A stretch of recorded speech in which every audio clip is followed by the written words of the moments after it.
And we're back. Welcome to Beyond the Science podcast. I'm your host, Omar Hamouda. Co-host. We're co-heading here. And I'm your fellow co host, Kiera Lee. And today we're going to be talking about the topic about what's our topic? So, our topic today is how to price yourself as a freelancer or a creative. And this is a topic that I myself have struggled with a lot over the years, especially as a woman in the industry. And I think we've talked about this in a previous episode, but um there's a lot of factors that go into how to price yourself correctly and a lot of misconceptions. And I think, this is a really good conversation and I'm excited to have it with you. Absolutely. And I know for a fact, like when it comes to pricing yourself and when it comes to actually dealing with money, that's where a lot of creators tend to struggle because they don't want to seem like they're overpriced or undersell themselves. But like it also hinders the craft itself. So it really comes to a point where it's like, what is it to, how do you price yourself? And what is it to like be able to be fair and be able to be reasonable so you can actually enjoy doing the work that you do without feeling that you've been underpaid, right? And the thing that I tell people, and the interesting part, and I've told you before, is value your work, right? Not necessarily the equipment you have. Forget about the equipment you have. Forget about the skills that you have, but what are you worth and how long it's going to take you to do this, do the project potentially, and like also like is it worth your time, right? I've always my philosophy when it comes to pricing is price it as if you don't want the job. That's a really smart way to go about it. So when you do end up getting the job, right, you're actually being paid for what you like potentially want to be worked for, right? So, and it's actually really funny because I know like shout out to George. I'll put his tag underneath, but he's a very good friend of mine from the West Coast. He would say that he's the other me from the West Coast, and I am the other him from the East Coast.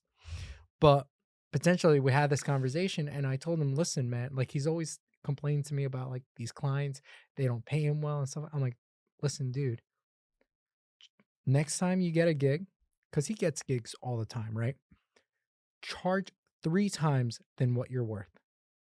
And he stopped for a second. I thought the phone cut off. He's like, 3 times? I'm like, yeah, absolutely. Try 3 times what you're worth. I kid you not, in 2 days, hits me up and tells me, um, you know that advice you gave me? I'm like, yeah. He's like, I took it to heart. But instead of 3 times, I priced it 5 times. I'm like, and he goes like, I got 3 weddings this summer. And I told him, see, it's what you're worth. The confidence that you have when you tell someone, here's my worth. This is what I'm worth, right? And I'm not saying like it's not a fair price, right? But usually when you're a creator, you price yourself low just because you feel like people can't pay, right? Or people aren't willing to pay. No, people are willing to pay for quality. Hmm. If I see something valued higher than something lower, I'm going to judge it, right? Based on portfolio and based on like the sense of comfortability I am with that person, right? So whenever I do like a wedding or a music video, right? I want to get personable with the client or with the person who I am going to do the work for, right? Super important. So when it comes to a music video, I'm like, all right, pass me the song, give me a week. Like, but don't you like I'm like, no, that's not how I work. Cause here's the thing. I can do a video. I can record it, give it to you, but that's not what you want. You want a good video that's worth other people watching, worth other people saying, and worth your time saying, hey, that's my video. It's done by OMH Studios, right? And I I'll listen to it like nonstop to see where my head's going, to see if I'm able to create a story. Because if I'm not able to relate to the song, or to the people who I'm doing work for, then I can't make a video because I'm just doing you a disservice if I'm doing that. And that's what it means for me to price yourself at your worth. It's necessarily what can you put on the table to make it worth your while, right? Price it as if you don't want it, right? And then when you do get it, do the best job that you can at the end of the day. Mhm. And I feel like that is a really, really smart way to go about it mentally. Um, because it just brings a lot of things into play. I mean, it brings into play the idea that you are worthy of being in the room, which I feel like a lot of creators, if you come into a space where you're dealing with a lot of professionals or people that, may be higher up in the industry than you are, like sometimes it's very intimidating. And you come in there feeling like you are not fit to be in the room. You're not experienced enough. You're not, high enough in the industry to even be there surrounded by these people, but it's really is all mental, and it's how you feel, how much you feel you're worth. And when you harness that and put it into play and put those numbers out there for clients and people who want to, come to you to book you, like that that's when you really see how people respond to confidence. Because the more confident that you are in the price that you give and the way that you handle yourself within that process says a lot to your client. And if you come to them with, an extreme number that is maybe 3 or 5 times your original rate, they might say, "Wow, that's a lot." But this person clearly has enough confidence in themselves to ask that much of me, that I believe that they will deliver. And I've looked at their work and I think that they will deliver. So I'm willing to pay that price. People are willing to pay that price, like you Absolutely. said. And when I mean by like five like 3 or 5 times their worth, Hmm. I don't actually mean Their take worth. the rate, right? Do that. And then the Hmm. next time you get another gig, price it Right, 3 right, times right. than what you did. Of No, course. but what I mean by that is that normally people or creators like us will put the price down because we really want the work.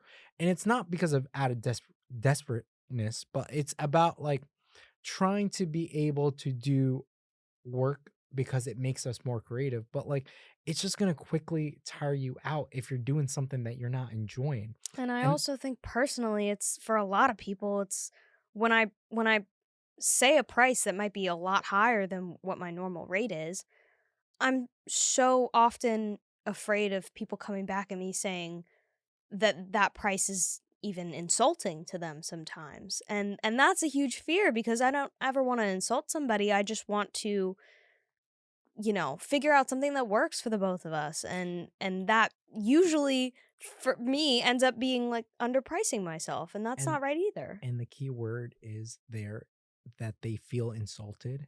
If any client ever feels insulted, I don't think you ever want to work with them. That's very true. So I've been at the other side where like I have actually rejected clients because of their attitude. Like I'll strictly say, "Hey, I don't feel comfortable working with you. With all due respect, I can pass you other people, which I have passed them to other people, Mhm. but I'll warn those other like creators, hey, like I've had a I didn't have a bad experience, but I don't like their attitude.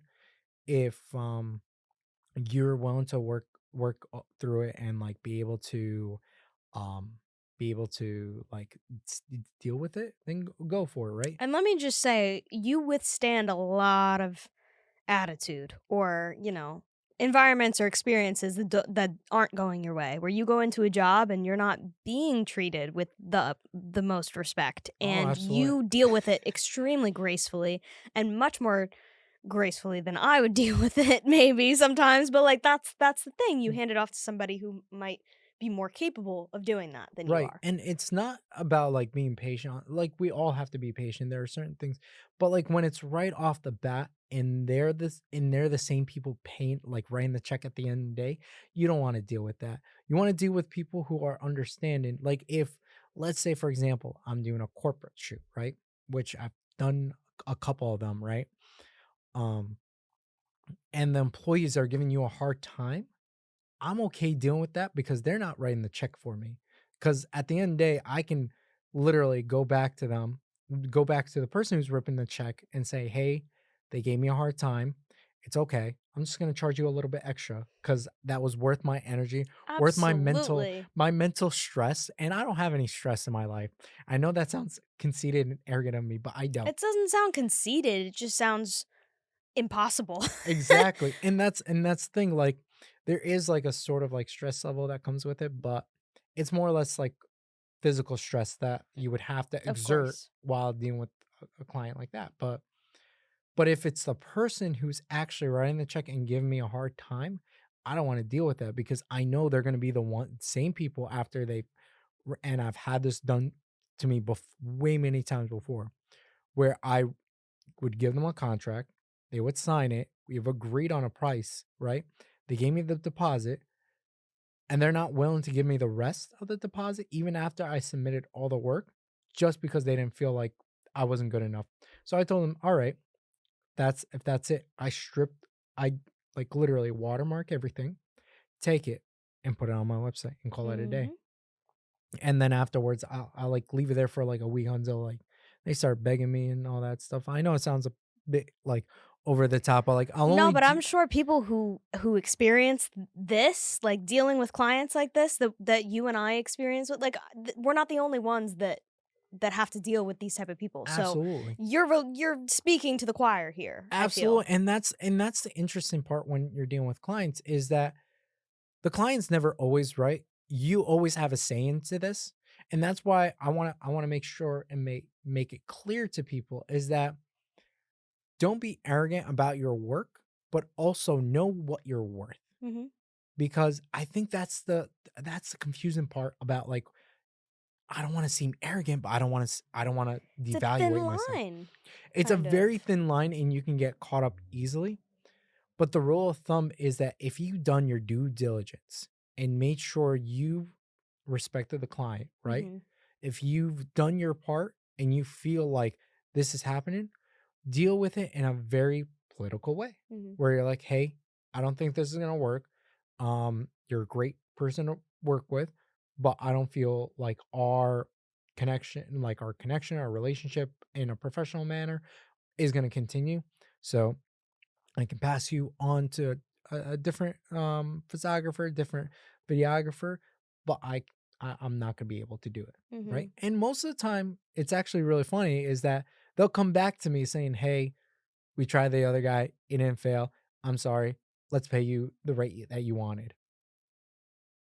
And that's it says a lot, honestly, and it's all about I feel like it's all about setting a standard for yourself, because you increasing your price to a client or to, the public or for the new year or whatever it may be, that is you raising your standards saying, I've been in the industry for this long. I've had this much experience. At this point, I'm raising my standard to fit that, to fit that criteria. And if a client doesn't want to pay that, they will either find somebody else who's willing to pay less and most likely get, lesser quality from that job, or they'll come back to you eventually and say, "Hey, we tried somebody else." And And and we still come back to you because your work speaks for itself. it Your speaks worth is volumes, yeah. there. And I do wanna also say this too, is that know your worth, but also know the client's worth as well. Because I think, like, we've been talking so much about our worth, but also look at the client's worth. If the Of client course. has something of benefit to you as a creator, then leverage that, Mhm. and maybe even, like, that's where you come down with your prices to maybe say, "Hey, like, I noticed that you have, let's say, a shoe company. Maybe, like, pass me, like, a couple of pairs and I can bring my prices down. Mhm. Let's do it that way." So that way it's, like, equal share. Because like, I've always tried, like although, yes, like, I do get those clients who pay, like, the rates I want, I also get clients that I need services from them, whether it be marketing, whether it be website design, whether it be, and I do this on a daily basis, but Absolutely, you I do. rather do the easy stuff that I'm comfortable with and then pass on the work to the people I'm actually doing work with. So I have this interesting relationship with one of my clients where they do marketing for me and I do their videos and stuff and photos for their company. So it's like an equal share. Mhm. And at the end of the day, we have this like understanding that our money is going back and forth. Sorry about that. But our money is going back and forth. So like we come to an understanding like whatever rates we price out, we know we're pricing out in the most fairest way. Mhm. And at first I've expressed like, hey, we don't need to pass any like money or like any fees and stuff like that because we're essentially just canceling out each other's services. Right. But then they put it in perspective is that we want to show in the books that we're actually passing money along. We don't want to seem like Which that's a whole nother section of this topic right, is those type of situations where you're giving somebody a service, but they're also providing you with a service. So that's definitely a whole nother um sub level of the topic that we're talking about, which obviously has so many sub levels and is very unique to every situation. But in general, those are the general um 2 situations that are going to right, happen. You're either paying somebody or somebody's either paying you for a service or you're kind of canceling each other out in right, terms and of that can go a into the push top, and pull. and that could be for the topic of our other like episode about like what's it called, how to keep getting consistent gigs, Mhm. because like that's a consistent gig with me, and I thank God that like that's available to me. And Um, but again, that's for another episode. But this episode is mainly about like what is like how do you like value yourself and how do you price yourself, right? Mhm. And it really comes down to how often are you getting gigs? Because that's also another topic for itself. So if you're consistently getting gigs, my rule of thumbs, if you're consistent getting gigs, I usually try to like price it down just because like if I'm getting consistent but from the same client. If I'm not, then I'm always charging like Right. so they know You like, price hey, it individually if it's individual work. exactly, exactly. So that's where like the worth comes in because I don't want to seem like I'm the top paying guy because like if they keep using me, they're like, oh shit, like we could have like went with another photographer who does the same great work, but his prices are cheaper, right? Mhm. Value yourself, but also value the client, you know? They're also Absolutely. wasting their time as well as much as you. So Yeah, and they're spending the money to have you provide a service for them, and, you know, the fact that you're providing that service professionally and timely and, with quality makes a huge difference, obviously. That's a given, I think, in this scenario, but, I love this topic, and I think that we could talk about it forever, oh, honestly, but, absolutely. unfortunately, I think we're coming to the end Which is of actually funny because I'm usually the one stopping the I know, podcast. I know. I just figured, we would we would create a timely podcast for once. Oh yeah, absolutely.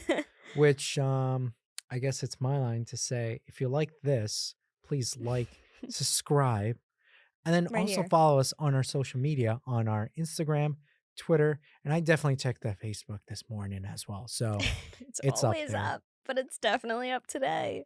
It's up today. All right. Thank you for watching, and we'll see y'all next time. Thanks, guys. Toodaloos. Is it toodaloos? Toodaloos. Toodaloos.